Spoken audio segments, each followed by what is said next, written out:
ಈ ಯುದ್ಧ, ಶಾಂತಿ ಸಭೆ, ಮಾತುಕತೆ ವಿಫಲ, ಮತ್ತೊಮ್ಮೆ ಯುದ್ಧ, ಈ ಎಲ್ಲ ಚರ್ಚೆಯ ಮಧ್ಯೆ ಅಮೆರಿಕ ಅಧ್ಯಕ್ಷ ಡೊನಾಲ್ಡ್ ಟ್ರಂಪ್ ತಮ್ಮ ಸೋಷಿಯಲ್ ಮೀಡಿಯಾದಲ್ಲಿ ಒಂದು ಪೋಸ್ಟ್ ಮಾಡಿದ್ದಾರೆ.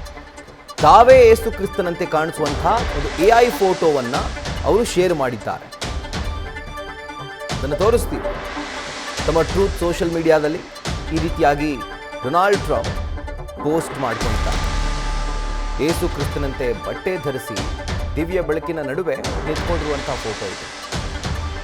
ಇನ್ನು ವ್ಯಕ್ತಿಯೊಬ್ಬನಿಗೆ ಗುಣಪಡಿಸ್ತಾ ಇರುವಂತಹ ರೀತಿಯಲ್ಲಿ ಒಂದು ಫೋಟೋ ಇದೆ. ಇದೇ ಚಿತ್ರದಲ್ಲಿ ಅಂದರೆ ಈ ಫೋಟೋದಲ್ಲಿ ಸೇನಾ ಸಿಬ್ಬಂದಿ ಟ್ರಂಪ್ ಸುತ್ತಾ ಇದ್ದಾರೆ.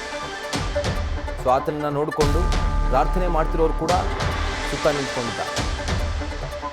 ಫೈಟರ್ ಜೆಟ್ಗಳು, ಬಾಂಬ್ ಬ್ಲಾಸ್ಟ್ಗಳು ಆಗ್ತಿರುವಂತಹ ದೃಶ್ಯಗಳು ಆ ಫೋಟೋದಲ್ಲಿ ನಿಮಗೆ ಕಾಣಿಸುತ್ತೆ. ನೋಡಿ, ಇದೇ ಆ ಫೋಟೋ. ಇಷ್ಟು ದಿನ ನಾನೇ ವಿಶ್ವದ ಶ್ರೇಷ್ಠ ನಾಯಕ ಅಂತ ಹೇಳ್ಕೊಳ್ತಾ ಇದ್ದಂಥ ಡೊನಾಲ್ಡ್ ಟ್ರಂಪ್ ನನ್ನಿಂದಲೇ ವಿಶ್ವಕ್ಕೆ ಶಾಂತಿ ಸಿಗುತ್ತೆ, ನಾನೇ ಶಾಂತಿ ದೂತ ಅಂತ ಹೇಳ್ಕೊಳ್ತಿದ್ದಂಥ ಅಮೆರಿಕ ಅಧ್ಯಕ್ಷ ಈಗ ನಾನೇ ದೇವರು ಅನ್ನೋ ರೀತಿಯಲ್ಲಿ ಒಂದು ಹೆಜ್ಜೆ ಮುಂದೆ ಹೋಗಿ ಪೋಸ್ಟ್ ಮಾಡ್ಕೊಂಡಿದ್ದಾರೆ. ನೋಡಿ, ಆದರೆ ಇದರ ಅರ್ಥ, ಬಹುಶಃ ಇದರ ಅರ್ಥ ಈ ರೀತಿಯಾಗಿರ್ಬೋದು. ಏನು ಅಂತಂದರೆ, ನಾನು ಜಗತ್ತನ್ನು ಗುಣಪಡಿಸ್ತಾ ಇದ್ದೀನಿ. ಅಮೆರಿಕಾದ ಸೇನಾ ಕಾರ್ಯಾಚರಣೆ ಏನಿದೆ ಇರಾನ್ ವಿರುದ್ಧ, ಇದರಿಂದ ಮನುಕುಲವನ್ನು ಏನು ಗಾಯ ಆಗಿದೆಯೋ ಇರಾನ್ ಅಂಥ ದೇಶಗಳಿಂದ, ನಾನು ಸೇನಾ ಕಾರ್ಯಾಚರಣೆ ಮುಖಾಂತರ ಈ ಜಗತ್ತನ್ನು ಗುಣಪಡಿಸ್ತಾ ಇದ್ದೀನಿ ಅನ್ನೋದು ಬಹುಶಃ ಈ ಒಂದು ಫೋಟೋದ ಒಂದು ಅರ್ಥ ಆಗಿರ್ಬೋದು, ಒಳ ಅರ್ಥ ಗೊತ್ತಿಲ್ಲ. ಬಟ್ ಈ ಥರ ಬೇಜಾನ್ ಪೋಸ್ಟ್ಗಳು ಮಾಡ್ತಿರ್ತಾರೆ ಅವರು.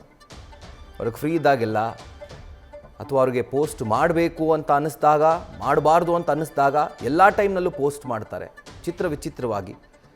ಅದರ ಅರ್ಥ ನಮಗೂ ಗೊತ್ತಾಗಲ್ಲ, ಅವ್ರಿಗೂ ಗೊತ್ತಾಗಲ್ಲ.